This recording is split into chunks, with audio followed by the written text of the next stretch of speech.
Hey guys, how are you doing? I'm back at it again with another segment of Catch Up Wednesday. It's your girl Naomi Isiche. I hope you're doing well. I'm here to give you a short snippet of the sermon that was preached on Sunday by Pastor Angela Ifonlaja, which was titled The Real Deal. Now fear not, if you've missed it, you can always go back on our YouTube channel. Make sure you subscribe and you can watch it there, or you can also go on our Facebook page and you'll see the video there.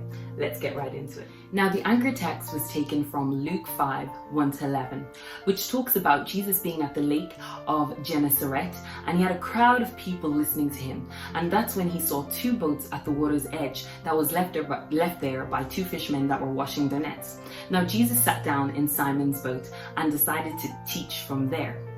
At that point, when he finished talking, he asked Simon to let down their nets and catch. But Simon's response was, "Master, we've worked hard all night and haven't caught anything. But because you say so, I will let down the nets." And at this point we see that they caught a large number of fish. Even their nets began to break. Simon Peter then fell to his knees and said, "Go away from me, Lord, I am a sinful man." But Jesus responded, "Do not be afraid. From now on you will fish for people." So they left their nets and followed Jesus. Now, Pastor Angela pointed out in verse 2 of this text that the fishermen were already washing their nets at the time that Jesus came. And the truth is that sometimes Jesus shows up when we've already given up. Now that is a word.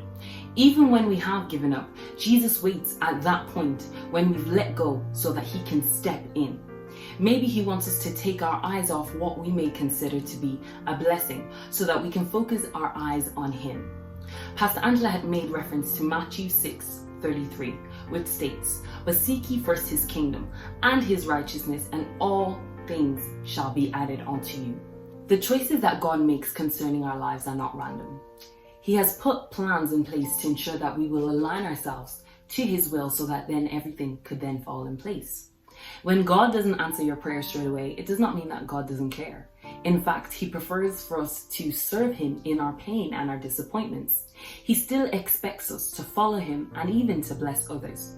So despite the fishermen hadn't caught any fish, yes, they were disappointed. But even in that, Jesus said, "I want to use your boat. As I use it, you are serving the people." Why is it that God has this expectation of us?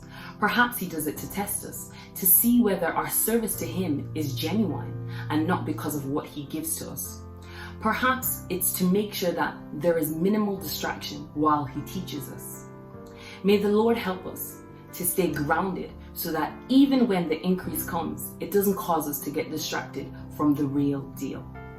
At times, God may withhold certain blessings from us to ensure that we respond appropriately.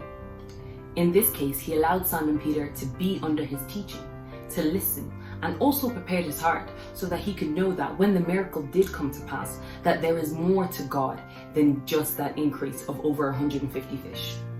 Maybe God allows us to go through dry seasons so that he can demonstrate his divine provision and sovereignty. God is looking for faith in us even when it doesn't seem to make sense or when it seems futile. God never despises your nevertheless. He never despises your nevertheless faith. You may not see the way forward, but nevertheless, I will hold on to your word, and God indeed honors that.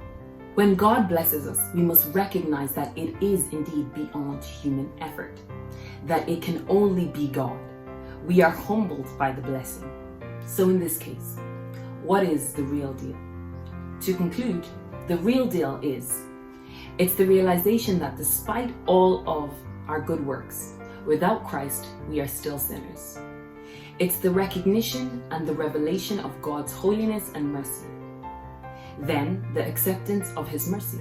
It's also the recognition that he is the treasure that we should be seeking so that we don't gain the whole world and lose our soul. It's our understanding that all that we need is in him. And lastly, it's our recognition that we can achieve much more and much more weightier things in him rather than outside of him.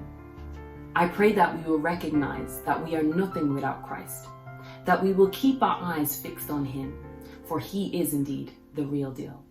May God bless you.